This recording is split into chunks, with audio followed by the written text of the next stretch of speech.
Hi, everyone. We're going to talk about renal disease and organ transplantation. When we're in class, I'll highlight a few things that are of particular importance. And there's a few sort of handouts that have been put together by the NIH that do a nice summary of dental management for patients who are undergoing some kind of transplantation or a stem cell transplant or one of these procedures. So we'll kind of highlight that in class, but this will just be just going over the PowerPoint here. So these are the objectives. You can read through these on your own. So this is just an interesting article that I found last year in a major scientific advancement. They were able to successfully transplant a pig's kidney into a human, which I thought that was pretty amazing. I'm not sure if I thought it was a good thing or a bad thing. That's for you to decide, I suppose, but it's pretty amazing the advances that they have in science. And then this was a link to the article. Hopefully it still works. I didn't check it before I opened this, so I'll do that, see if it works for when we're in class. So solid organ transplant, it's a surgical procedure in which a viable functioning organ, such as a heart or a liver or a pancreas, a lung, intestines, bone marrow, or a kidney, is placed into a patient that's ailing from an end-stage organ disease, meaning their organs are absolutely at the end of life from either disease or some kind of genetic disposition, but their organ is absolutely failing. There's no hope of healing or kind of, going along with medication, and they must have a transplant in order to continue to live. Recipient is a word for an appropriate patient. So we call a patient who's receiving a transplant a recipient. Then we have a couple organizations here, the United Network for Organ Sharing, or UNIS. It's a nonprofit. They maintain the waiting list and they put patients in donor priority. And the only place you can get organs legally, I have to say there is a black market for this throughout the world, and it's very horrifying. But the only place that legally does this is the Organ Procurement and Transplantation Network. So various care protocols. Transplants are common due to clinical advances in medicine. They have done many miraculous transplant procedures for a while now. But there is a variation in patient care and hospital recommendations. So one hospital or one place may have one set of sort of protocols and another might have a different. So it's important for us as dental practitioners to keep in contact with all of this team of people who are in charge of the transplant. Major medical advances in organ transplantation have occurred because of effective immunosuppressant drugs, such as cyclosporin. So we remember that from other classes. Cyclosporin is the immunosuppressant that can cause gingival enlargement. And then some of these other medications, steroids is another one that I highlighted. We know that steroids can affect the oral cavity as well. And so, but all these medications, these immunosuppressants, have made it possible for the body to actually kind of suppress their immune system so they don't attack the transplanted organ and give it a chance to integrate. And sometimes they have to stay on these immunosuppressant drugs for life, which can have effects. Although acute organ rejection is relatively rare occurrence in today's world of advanced medicine, sepsis and chronic rejection continues to threaten the medical stability of the organ transplant recipient. So a lot of times they have to be monitored very closely for life because of infection or sort of a chronic state of the body wanting to attack the foreign, it never truly accepting it fully, and so they have to suppress the immune system. Managing oral health before transplantation. Consult with the patient's transplant team. So it's not just usually one doctor, it's a team regarding the patient's overall medical status to establish whether the patient is able to tolerate dental or dental hygiene treatment. Postpone dental hygiene treatment when necessary. So we're going to contact the people, find out their status, contact the doctors, find out the patient's status, and then proceed as directed. Consider the need for antibiotic prophylaxis to prevent systemic infection from invasive dental or dental hygiene treatment. So this is a group of people like patients with valvular issues that are sort of going to be red flagged for a pre-med prior to dental hygiene treatment. Consider the need to assess the patient's bleeding potential with appropriate laboratory tests. They may also be on medications that cause excessive bleeding or minimize clotting. So we have to think about their bleeding. Pre-transplant patients may be taking multiple medications such as anticoagulants, beta blockers, calcium channel blockers, diuretics, and others. So they're going to be on a host of medications potentially. So we have to be aware of all of those as well. Address side effects of medications, which there will be many, and emphasize the importance of oral health and proper oral self-care to minimize bacteremia, bacteria in the blood, and to prevent oral and dental problems after transplantation.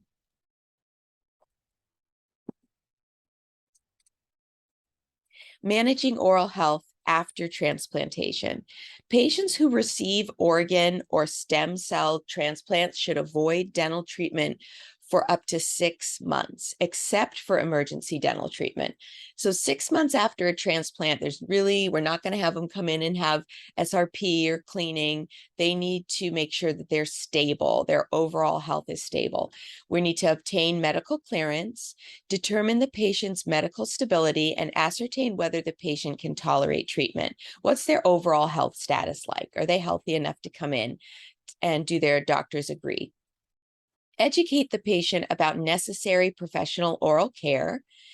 Provide regular screening for oral head and neck cancer. This is an important point. Organ transplant patients have an increased incidence of squamous and basal cell carcinomas. So they are at increased risk for these cancers. So we need to screen them for oral head and neck cancers really meticulously because they're at a higher risk. Consult with the patient's physician to discuss appropriate selection, dosage, and administration of prescribed medications, drugs, and to ensure the safety of prescribed and over-the-counter medications. So again, common immunosuppressant therapy, cyclosporin, prednisone, or various corticosteroids, and mycophenolate methyltyl. So these are some of the more common immunosuppressant therapies. Risks, nephrotoxicity. So the kidney not being able to purify the blood, and so they become toxic. Long-term complications of bone metabolism, adrenal crisis from high use of steroids. So nephrotoxic, wide variety of over-the-counter and prescription drugs, along with common herbs, can endanger a patient's delicate balance of immunosuppression.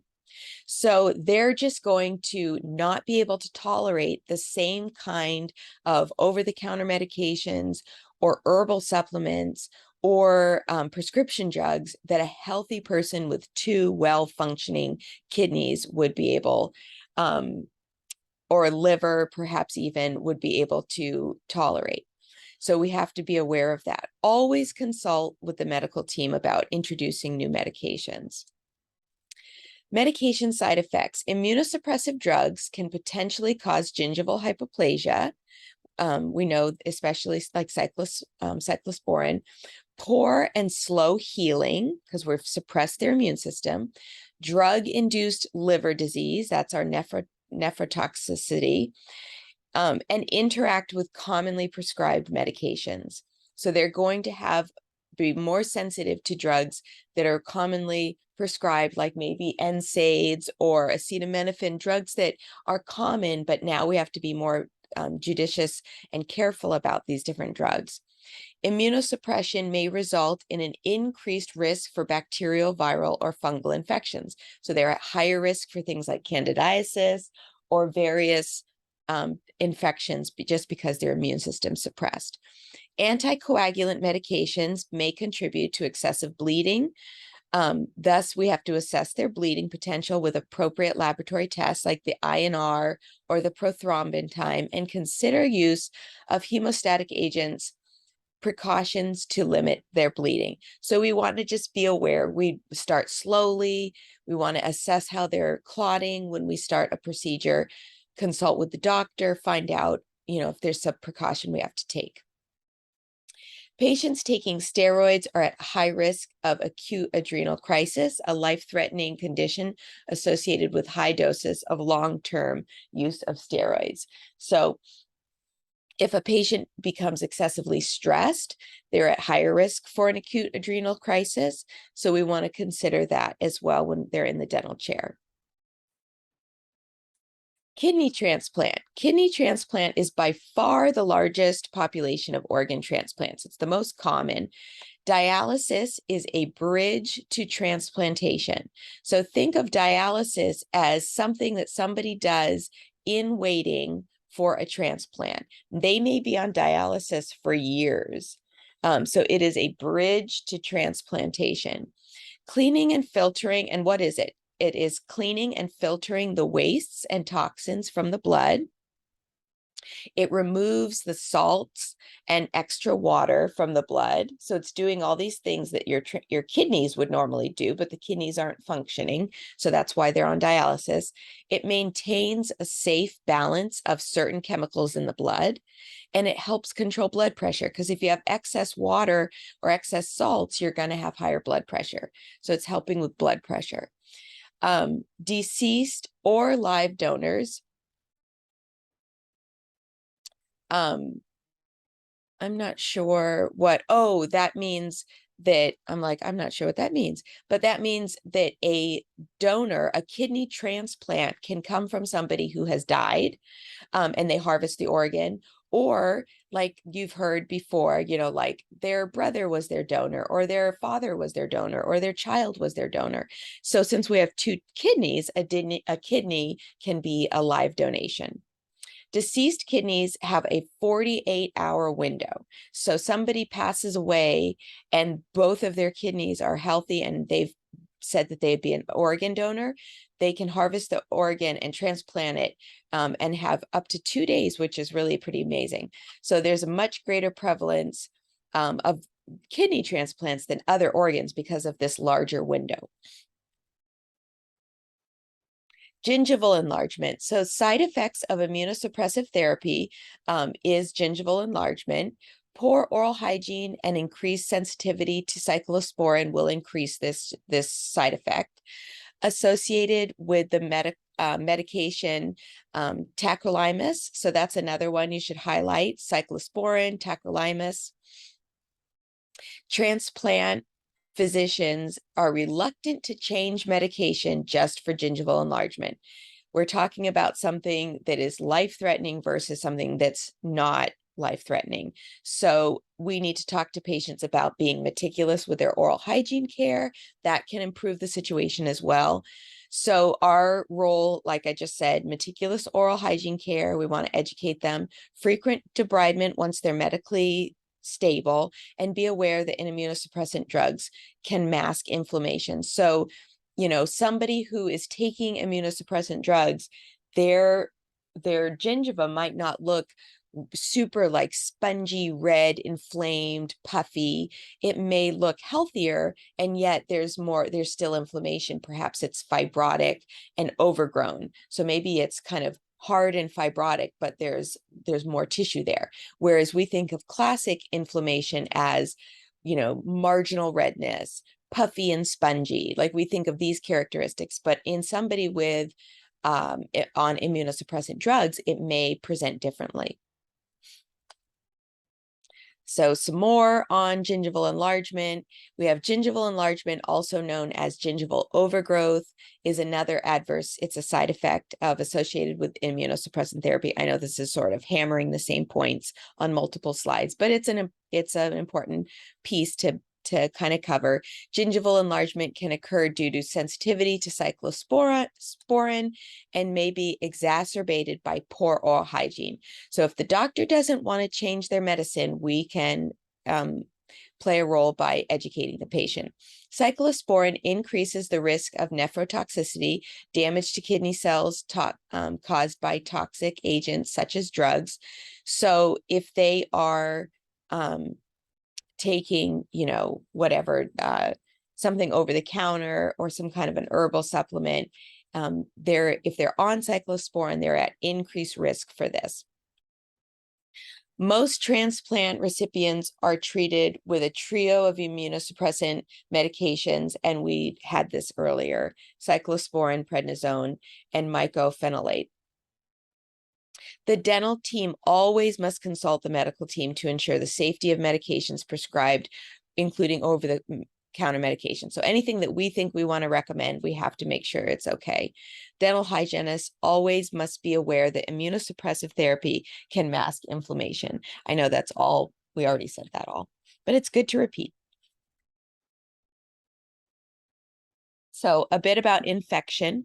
An infection can be reactivated or exacerbated in the immediate post-operative period, including the introduction of immunosuppressive therapy and afterwards. Dental hygienists should educate patients about potential risk for dental infection and how that plays a role in their organ rejection and infection.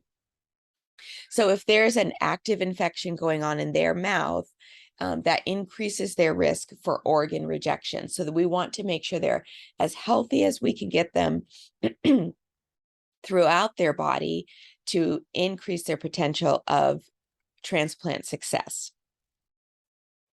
Pre-medication, we touched on this already, but pre-med or no pre-med, doctors are going to have different opinions, but in the end, we have to talk to the doctor about the patient's risk, what's going on in their mouth, and how it might be a good idea to be on a pre-med prior to SRP or some, aggressive dental therapy, so that we minimize the risk of bacteremia or, systemic infection.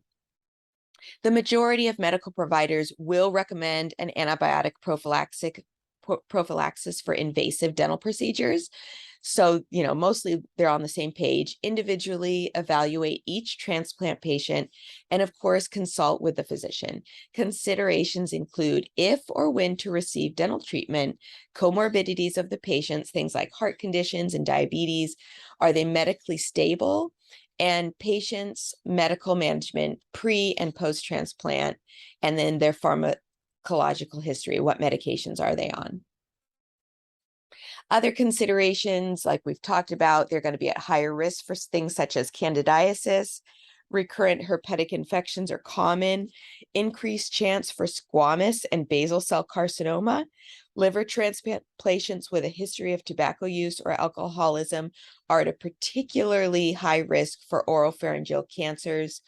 Immediately after transplant, only emergency dental care is recommended. Otherwise, it's recommended that they wait 6 months to start treatment. Renal disease, that's the largest population for transplant recipients, are in need of a kidney. And so the role of the kidney, just as a review, we know that it excretes the nitrogenous waste products from the fluid circulate blood, and then it regulates the fluid volume, the composition, and the acid-base balance of plasma. So it really regulates our blood volume level, what's in the blood, the synthesis of hormones necessary for the erythrocyte production, the the bone metabolism, and the maintenance of blood pressure. So there's so many important roles that the kidney has, so they need to be functioning at a high rate, and dialysis will come into play to kind of help this along. And once they're at a kind of an end stage place, then they're going to go on a transplant waiting list. They'll do dialysis until they can get a kidney transplant. Signs and symptoms of renal disease or kidney disease: decreased urine output. The volume may remain the same, but the things that the body's trying to filter out may decrease. Hypertension, anemia, cardiovascular disease, fluid retention. They're going to have edema in the legs, ankles, feet, fatigue, drowsiness, and confusion due to the buildup of these toxins, shortness of breath, poor circulation, buildup of fluids, shortness of breath, seizure or coma in severe cases, chest pain related to pericarditis, this excess fluid, and skin conditions. Stage 1 renal disease, we get renal damage with a normal GFR. This is the GFR stands for the filtration rate. I think it's, I want to say it's glomerular filtration rate. I hope there's a slide that maybe the notes say it. I just don't have the notes in front of me. But greater than or equal to 90 is oh, I'm trying to remember. I don't have my notes, so I'm trying to remember the so renal damage with a normal GFR is greater than or equal to 90. Stage 2 renal damage with mild decrease in GFR. So then GFR is just under 90 and down to 60. Moderate decrease in GFR, 30 to 59. At this point, stage 3, we have anemia and bone metabolism disorders because become more common. So the body's filtering out less and less. So we're having more problems. Chronic kidney disease, CKD, chronic kidney disease, is defined by kidney damage or a GFR below 60.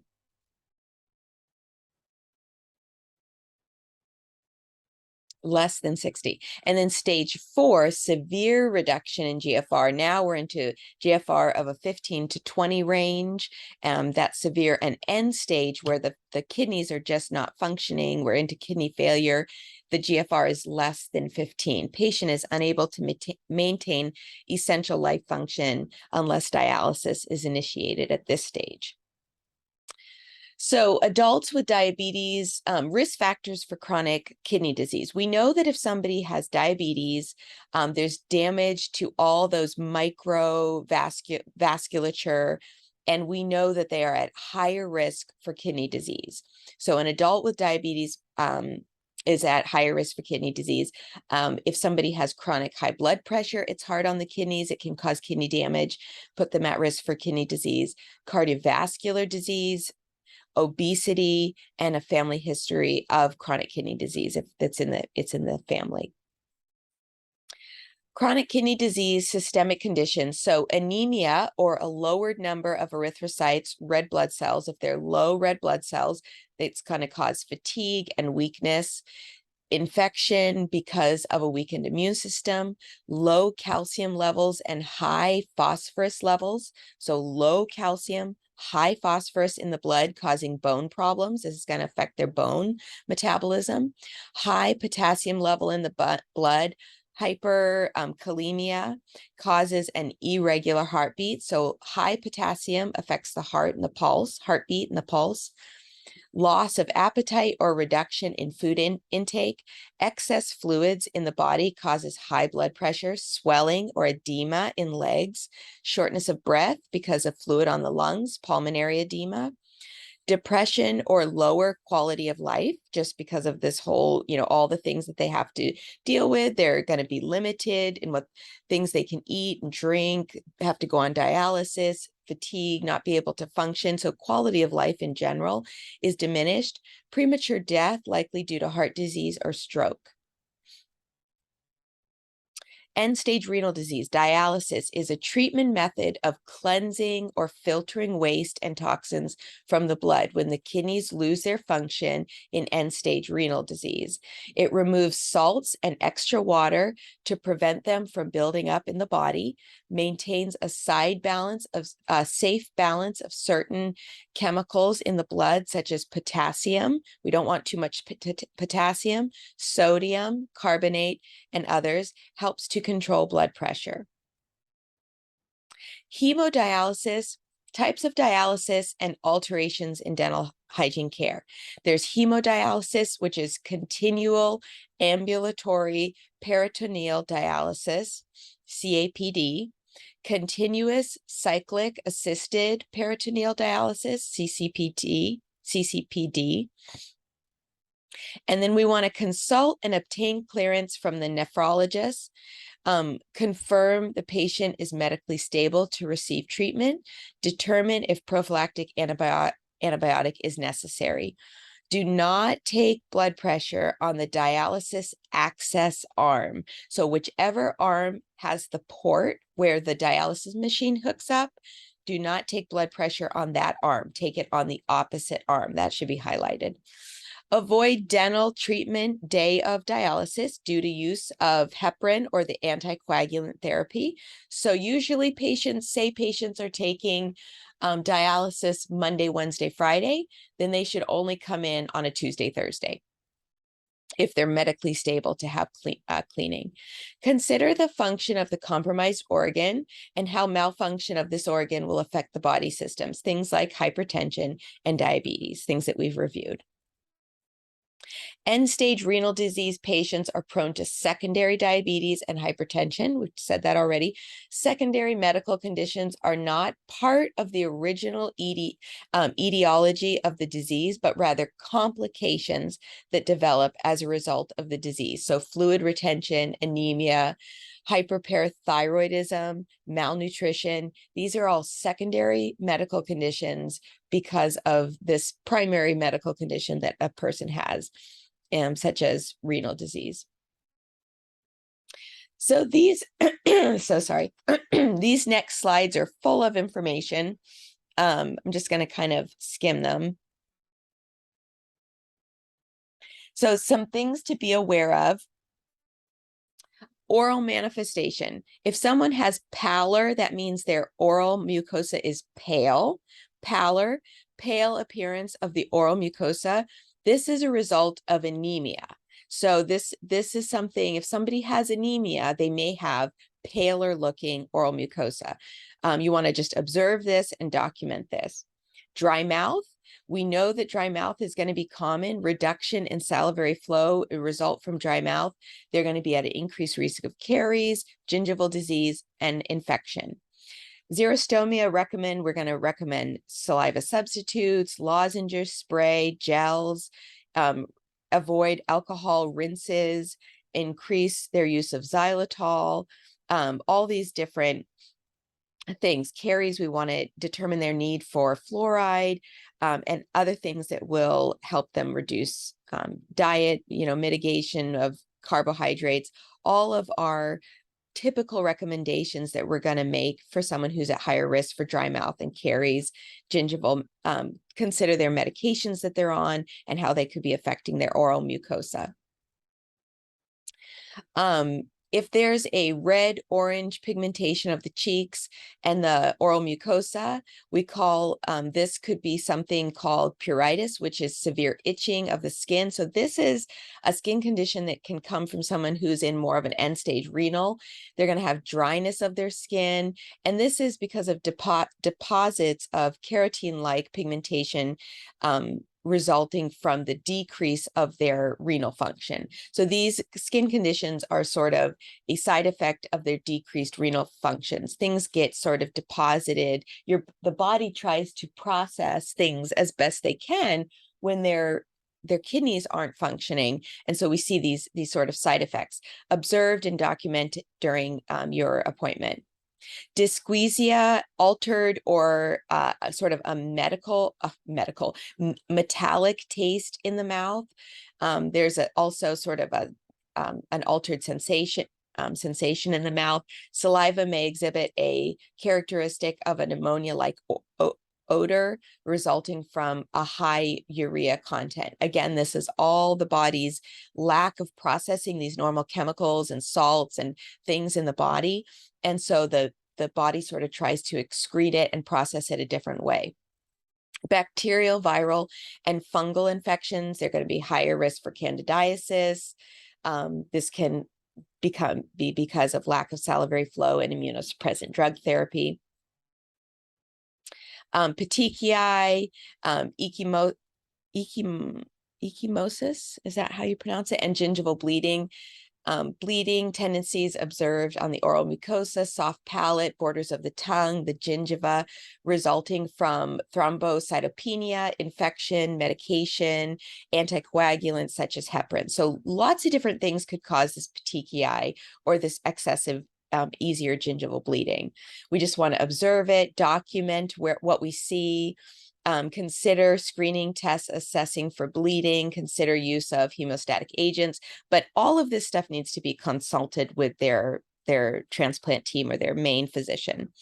Dentition abnormalities of children, enamel hypoplasia. So if a child has some kind of a kidney disease, then we need, and they're still in the formation of dentition formation, we have to consider things like enamel hypoplasia, and a red brownish discoloration of the teeth can occur in children. Delayed or altered eruption pattern. Dental pulp may appear narrowed as well. So they're going to, if this happens in children, they're going to have long-term dental effects, or they may. Observe and document. Dental erosion of lingual surfaces. Erosion of teeth is associated with regurgitation or persistent vomiting. Systemic fluoride supplements contraindicated in patients with chronic renal. Sorry, that's a plane going by. I'm going to wait for that to go by in case you could hear that. Sorry about that. My window's open. So this is a good example of how if somebody has certain conditions, they're at a certain stage of renal disease, we may not be able to recommend the same types of things. So we have to consult with their physician. Uremic stomatitis. So there's there's two forms of uremic stomatitis. We have oh my goodness, this is a big long word. I'm going to say it wrong. Erythromo putichius. I should have practiced that before. That's a big long word. But that features sort of erythematous or burning, dry, painful oral mucosa that's covered with this thick gray exudate. Then there's the ulcerative form, and it's characterized by ulceration. So one sort of almost is more like it's dry and there's like a buildup, and then the other one is ulcerative. So you're just going to want to document management of oral ulcerations. Sometimes the patient can be given some of these over-the-counter sort of magic mouthwashes or something to help soothe the ulcerations. Chlorhexidine gluconate mouth rinse also can be prescribed, or a topical anesthetic can also be prescribed. And we'd also always consult with the dentist and the doctor. So if there are white patches, or this is also called uremic frost, it's crystallized or powder-like urea deposits that can be found on the skin or the oral mucosa.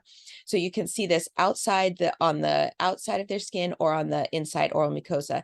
And this is resulting from excretion of nitrogenous compounds in the sweat, and it's observed in severe uremia. So this is when, again, things are not being filtered at a normal rate, and so the body's trying to process this. And so it deposits these out. The skin's trying to take and help process some of these salts. So you'll just need to observe it, document it. Osseous changes in the maxilla and the mandible.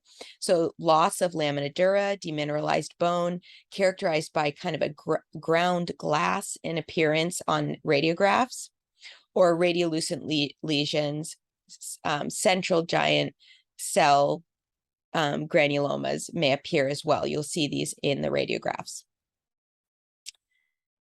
And what else? We have infections or inflammation of the periodontium, periodontal or endodontic abscesses, periodontitis. Periodontal inflammation may be more severe than for normal biofilm-induced gingivitis. Periodontal attachment loss may result from poor oral hygiene, lack of biofilm removal. Prevention of acute periodontal infection and or management of chronic periodontal conditions can be achieved by reducing biofilm. So we want to sorry, we want to talk with our patients about good oral hygiene.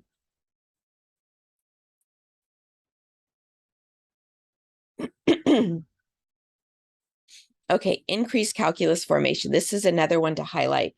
Dental calculus formation arises from uremic status and duration of renal disease. So you're going to notice, perhaps, among many other oral manifestations, that your renal patients may develop more calculus. Okay, so I think we're coming in to summarize here. Medical considerations for chronic kidney disease: greater risk for cardiovascular, greater risk there to be anemic, reduction in mass circulating red blood cells. Nearly all patients living in end-stage renal disease are going to be anemic. Oral manifestations of anemia: pallor of mucosa, so a pale mucosa, glossitis, recurrent aphthia, candidiasis, angular cheilitis, possibly poor oral hygiene due to being just fatigued, like low energy. So they may just not have the same awareness or motivation or even physical energy to perform good oral hygiene. So that's where some education and some help, some maybe talking to them about, keeping the toothbrush by their bed, or gently brushing their teeth while they're relaxing in bed. You don't need toothpaste or water, just removing the bacteria. Mineral and bone disorders. So excessive secretion of parathyroid hormones. These are all things that are going to affect mineral and bone disorders. Kidney loss, the kidneys lose the ability to excrete phosphorus from the body and produce the active form of vitamin D. We know vitamin D is it's so important in so many functions in our body.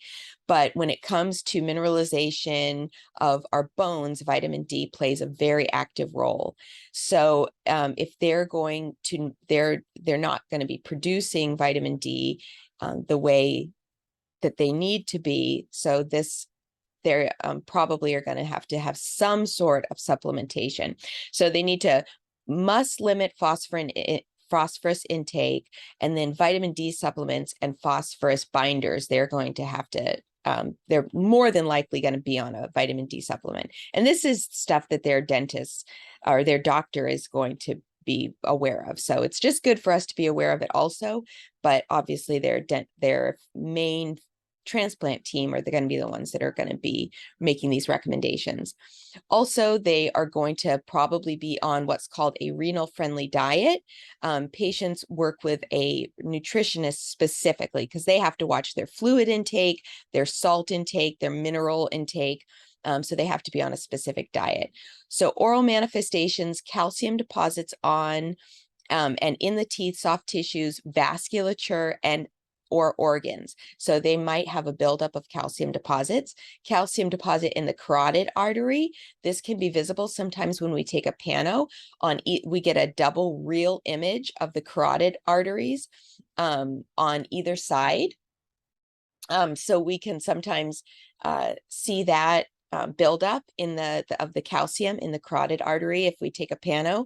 Narrowing of the pulp chamber, various radiolucencies, loss of the lamina dura, trabecular pattern, and bone density changes. So these are all things that we may see with somebody with kidney disease. Nutrition: this renal diet, they're going to restrict fluids, sodium intake, limit dietary phosphorus and potassium. consult with a nutritionist about products that are ingested. If you're giving them something that they actually swallow, you have to, which I can't think of very many things that we would. Fluoride supplement would be one, but you just wouldn't recommend that. Protein levels may be higher or lower depending on their stage of renal disease. Uremia compounds the dental calculus problem. So uremia, if they have high uremia, it's just going to increase their dental calculus or their calculus production. Salivary pH, uremia alters the pH of blood and saliva. Science is unsure if uremia is a protective or a risk factor for dental caries. So I guess they're sort of up in the air on that. Xerostomia and fluid restrictions, xylitol, frozen grapes, power toothbrush, oral irrigators, sleeping with a humidifier. These are all sort of some recommendations for helping keep the mouth moisturized and cleansed. Consult with a renal dietitian if you're going to recommend something that they're actually going to ingest. Gustatory or taste stimulation, sugar-free candies. So these are some recommendations. Mechanical stimulation, power toothbrush, xylitol, foods such as apples, carrots, celery, etc. Pharmacological stimulation, drugs that require prescriptions such as prilocaine HCI or cevimeline HCI, over-the-counter salivary substitutes, chewing on ice, sleeping with a humidifier to aid in moisturizing the oral and nasopharyngeal passages. So these are all recommendations. Some of them you're going to obviously want to talk with their physician beforehand. Oh my goodness, this PowerPoint just keeps going and going. So periodontal disease and kidney disease, chronic kidney disease. So at best, a moderate relationship exists between periodontal disease and renal insufficiency. These patients are just sick. They're sick patients. They're dealing with multiple things that they have to consider. We know that things that they're doing, such as medication, is going to affect their oral health.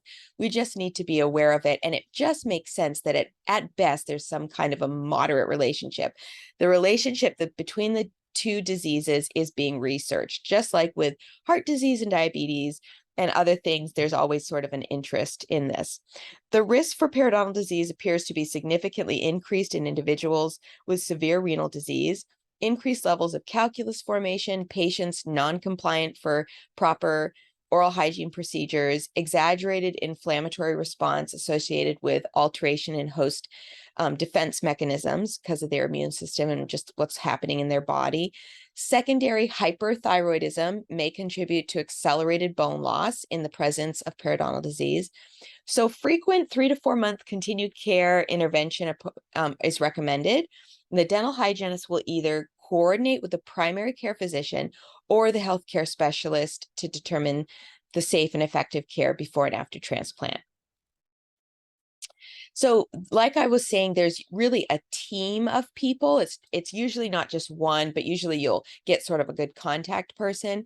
But there's the nephrologist, there's the nephrology nurse, there's the renal dietitian, there's the nephrology social worker, there's the patient care technician, there's the pre-transplant and post-transplant coordinator.